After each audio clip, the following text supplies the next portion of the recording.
Earthworm, discover your purpose. Life is straightforward when you know your purpose. While Earthworm may seem a simple creature, she knows her purpose well. She brings life. Earthworm wiggles through the soil, creating space for air and water, which is the lifeblood of dirt. Minerals wiggle through Earthworm's body, getting digested so they are more available when the trees and plants come looking for a meal. Earthworm even regenerates herself, growing new sections when bits have been lopped off by a careless shovel. Regeneration is Earthworm's life purpose and daily work. What's your daily work? Earthworm reminds you that life is simpler when you connect your daily doings with your greater purpose. Ritual, connecting with purpose. Sometimes it's hard to believe that there is a greater purpose beyond paying the bills and putting food on the table. But what happens when, for a few minutes a day, you believe your soul has a purpose in this lifetime? Find a comfortable and quiet place to sit or lie down. Breathe slowly and steady, following your breath in and out, imagining your inner self as a still, cleared lake. You can see your reflection in the water, rippling as the lake breathes with you. Now imagine a pebble tossed into the lake. It's a small pebble, and it bears this question: what's my purpose? See what images arise as the pebble changes the ripples on the water, creating pictures. As you come slowly back to yourself, record what you saw. Over a series of days or weeks, put together an image to answer your question. Discard directives as messages from the ego, and focus on metaphor and imagery. Be ready for unexpected answers. When you ask soul questions, you get soul answers, which are not always comfortable. Be aware that the answer you get may not suit your ego or your current lifestyle. Reflection. Are you balanced? Earthworm's presence is a sign of healthy soil. Why? Because she brings balance to the four elements: earth, air, water, and fire. Here's how. By wiggling through soil, Earthworm creates tubes which air and water enter the earth, keeping it from becoming dense and compacted. By digesting large minerals, Earthworm helps the earth compost and assimilate. Digestion is an attribute of fire. So Earthworm brings balance by adding the elements the earth might be missing. You too need to stay in elemental balance.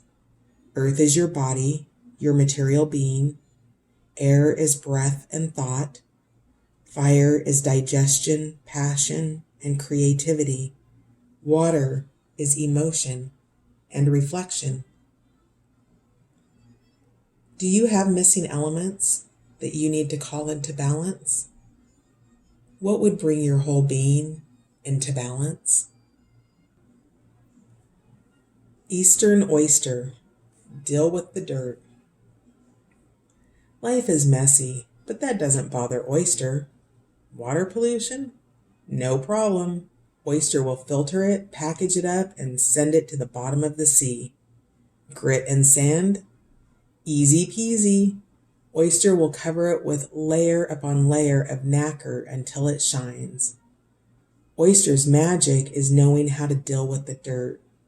If this unlikely animal ally is appearing, see what's gotten grungy. Is your home a mess? Your partnerships? Your thoughts? Look within and decide what you need to filter out and what you'll keep and transform into your own pearl. Ritual. Body cleanse. Call in oyster energy by supporting your body's multi-tiered filtration system with this lightweight full body cleanse. Try this for 1 week. In the morning, drink 8 ounces of water mixed with 1 teaspoon of flax, chia, or psyllium seed to support the bowel and aid in clearing toxins from the colon. Over the course of the day, drink at least 64 ounces of water with a squeeze of lemon or lime.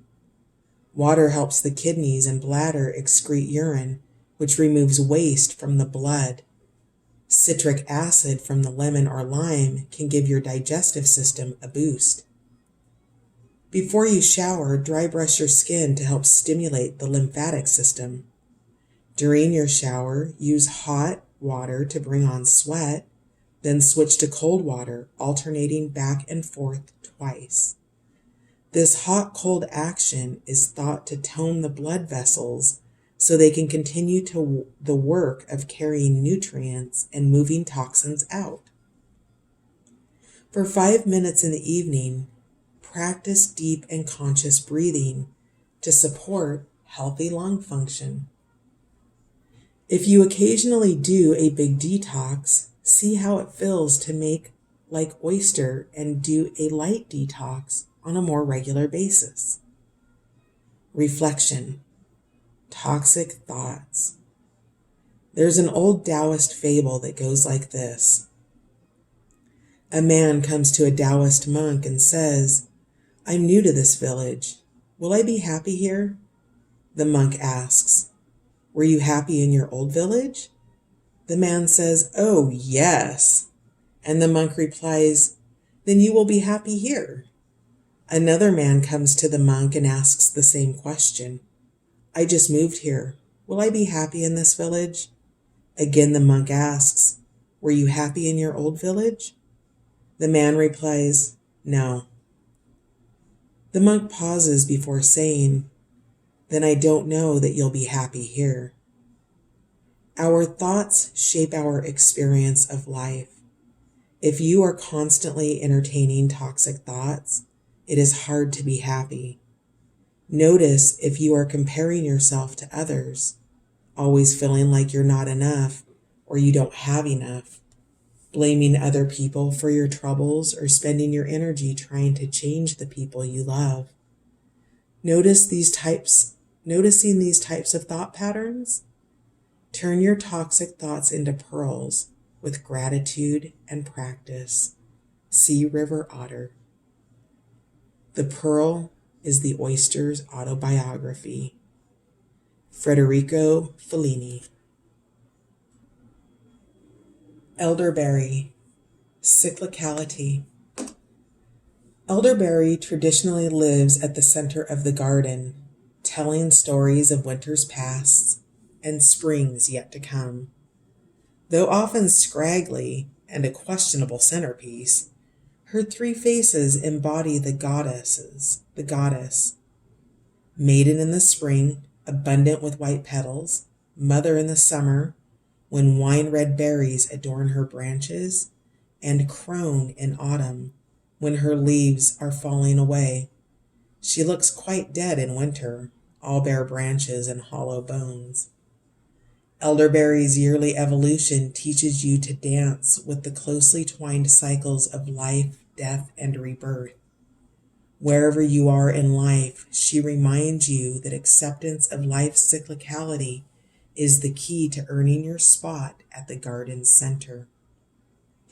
Ritual. The wisdom of return. In the modern world, time can feel quite linear. We march from birth to death, forgetful of all the ancient wisdom of the return. Living cyclically with an awareness of the cycles that form the foundation of our existence can change our perspective in profound ways. Our breath is our first cycle. Inhale, exhale. Next is the cycle of day and night, from dawn to dusk and back again. Beyond that is the 28-day cycle of the moon, and on and on. Choose a cycle to celebrate. You might, for example, greet the sun each day and send her off in the evening. Or you might commit to standing outside for a few minutes each night, observing the movements of the moon. A cycle includes the next beginning, So if you celebrate dawn and dusk, celebrate the following sunrise as well. If you are a moon watcher, commit to following the moon past the beginning of her next cycle so you can witness repetition as she comes around again. Reflection: the upward climbing spiral. Our evolution is an upward climbing spiral.